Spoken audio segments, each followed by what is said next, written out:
Hello dear students, in today's video lecture we discuss concept of pressure line or thrust line. So let's start. At any given section of prestressed concrete beam, the combined effect of the prestressing force and the externally applied load will result in a distribution of concrete stresses that can be resolved into a single force. So the locus of the point of application of this resultant force in any structure is known as pressure line or thrust line. This concept is useful in understanding the load carrying mechanism of prestressed concrete section. So let us consider a beam of length L provided with a tendon at an eccentricity which is equal to E. Suppose the beam is resting on ground, that is the beam not subjected to any external load.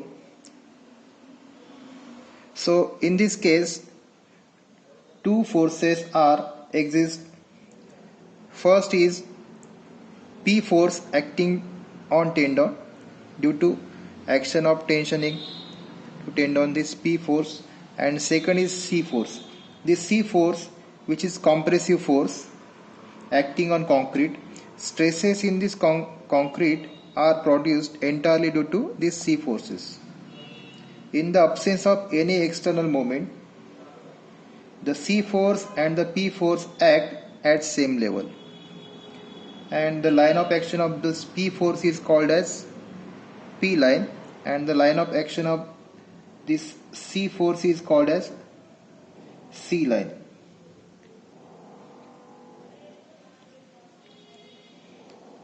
C line or pressure line.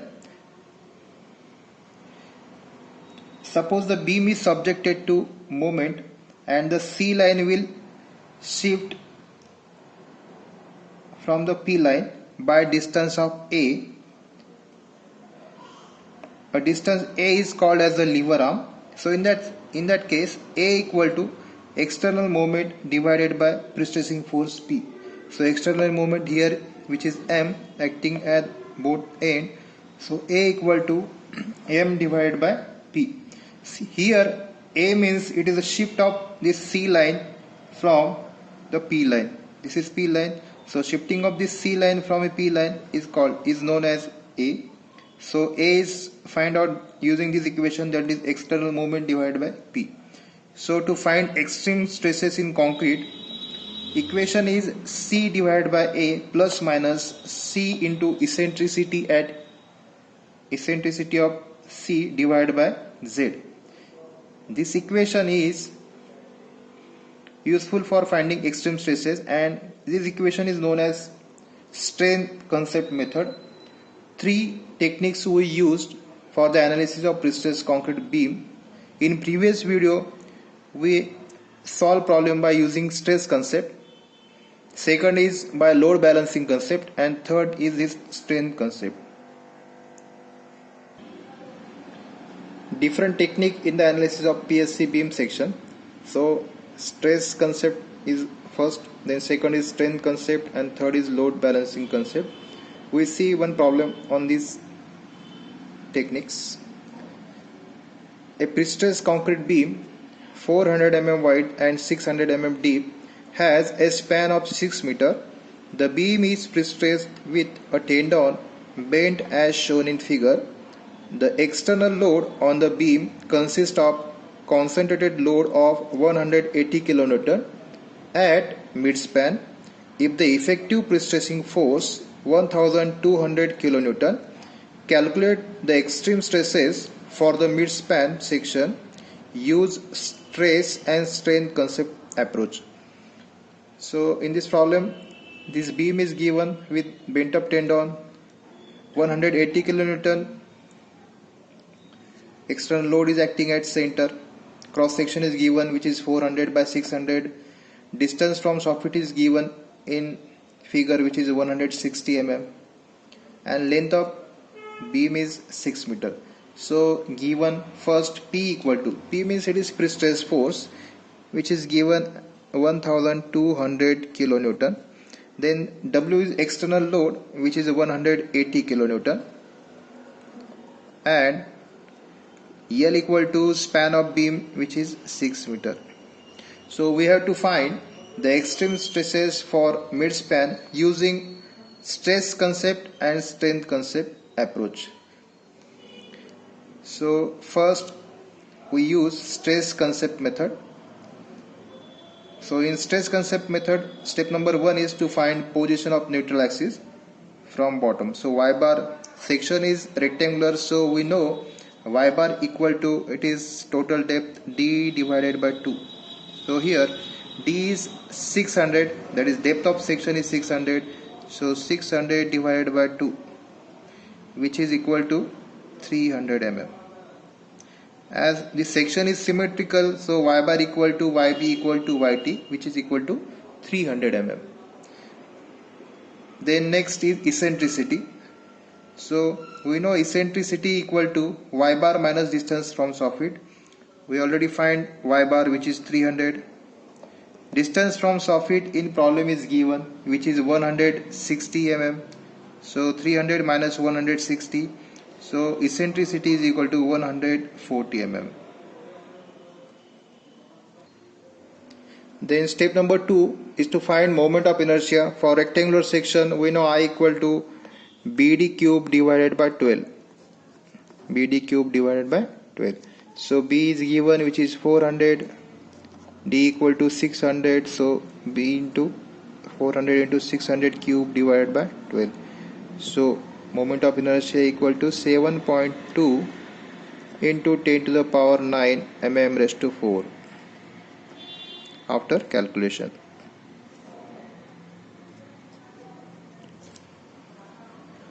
Step number 3 is to find section modulus. So Z is equal to I by Y.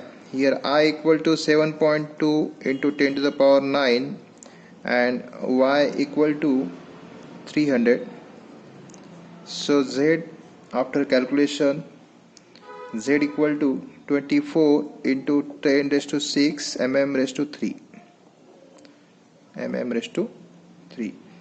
This Z is equal to ZT equal to ZB, since section is symmetrical. Then step number 4 is to find maximum BM due to self weight. So we know self weight equal to area into density. Area into density.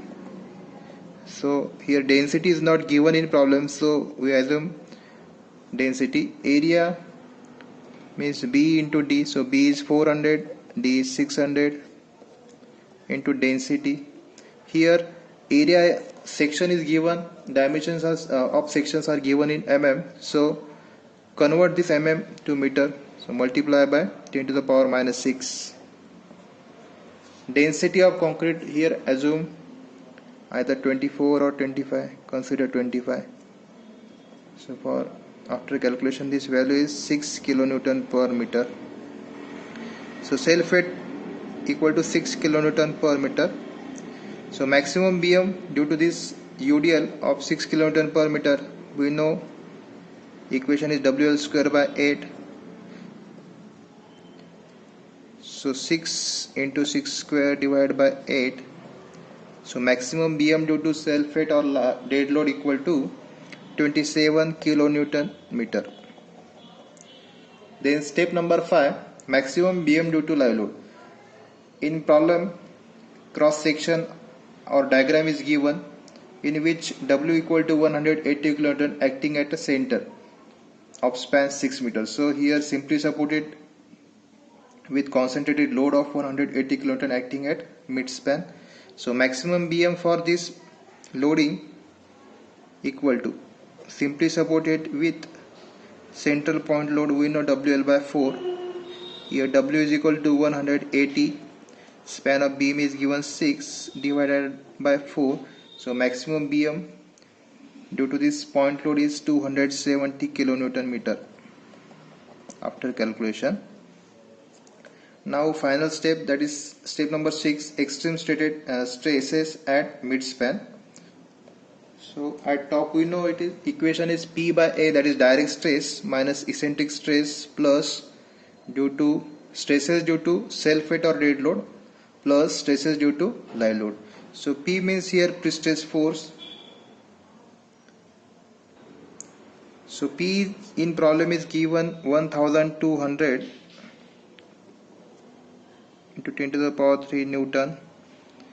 Area equal to 400 into 600 minus again 1000 into 200 into 10 to the power 3. Eccentricity we already find 140 divided by Z equal to, that is ZT equal to 2.4 into 10 to the power 7 plus due to self-weight moment maximum BM, it is 27 into 10 to the power 6 divided by 2.4 into 10 to the power 7 plus moment due to live load, it is 270 kilonewton meter means 10 to the power 6 Newton mm. ZT equal to 2.4 into 10 to the power 7. So after calculation, first this due to pre-stress it is 5, due to eccentricity it is 7, due to self-weight it is 1.125, and due to live load moment it is 11.25. So summation of all this 5 minus 7 plus 1.125 plus 11.25 equal to 10.375 Newton per mm square. Answer is positive, so nature is compressive. Next is to find at bottom.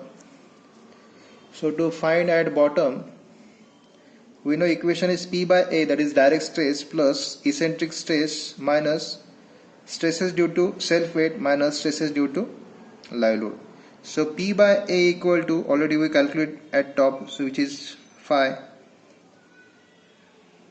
then plus here due to eccentricity this value is 7 minus 1.125, and due to live load minus it is 11.25. So answer is minus 0.375 Newton per mm square. Answer is negative, so nature is tensile. Nature is tensile. So this is first method. Then method 2, that is strength concept method. In strength concept method, step number 1 is to find shift of C line from P line, which is known as A, that is small a. So to find small a, equation is maximum BM due to dead load plus maximum BM due to live load divided by pre-stress force. So maximum BM due to dead load we already find in method 1, which is 27, and maximum BM due to live load, which is plus 270 multiplied by 10 to the power 6. Pre-stress force is given in problem, which is 1200 kilonewton, so multiply by 10 to the power 3 and convert it in Newton. So after calculation, value of A is 247.5. So moment is kilonewton into meter and this P is in kilonewton, so our answer is in mm. So A equal to 247.5 mm. Then second step is to find eccentricity of the C line above centroidal axis. So is E dash equal to A minus E. So A already you find, which is 247.5, and eccentricity we find in method 1, which is 140. So 247.5 minus 140. So here E dash after calculation is 107.5 mm. Then step number 3, to find extreme stresses at midspan. So here put P equal to C, means pre-stress force equal to C force acting on concrete. So at top first, so at top equation is C divided by A plus C into E dash divided by ZT. So here C means P. So value of P is, we know, 1200 into 10 to the power 3 Newton, divided by cross section 400 into 600, plus again C means 1200 into 10 to the power 3 multiplied by E dash. E dash we find 107.5 divided by ZT equal to 2.4 into 10 to the power 7. So after calculation, these values are 5 plus 5.375, which is equal to 10.375 Newton per mm square. So answer is positive, nature is compressive. Then at bottom again equation is C divided by A minus CE dash divided by ZB. So already we find C by A, which is equal to 5, and C divided by ZB equal to 5.375. So final answer, that is stresses at bottom, equal to minus 0.375 Newton per mm square. Answer is negative, so nature is tensile. So in this way, by using strength concept method, we find extreme stresses at midspan. Answer for first and second method both are same, that is 10.375 compressive at top and minus 0.375 tensile at bottom. Then last step is to draw resultant stress distribution diagram. So cross section of beam, and then second we draw directly resultant stress distribution diagram, or for first that is direct stress, then second eccentric stress, then due to dead load and due to live load, each diagram separately.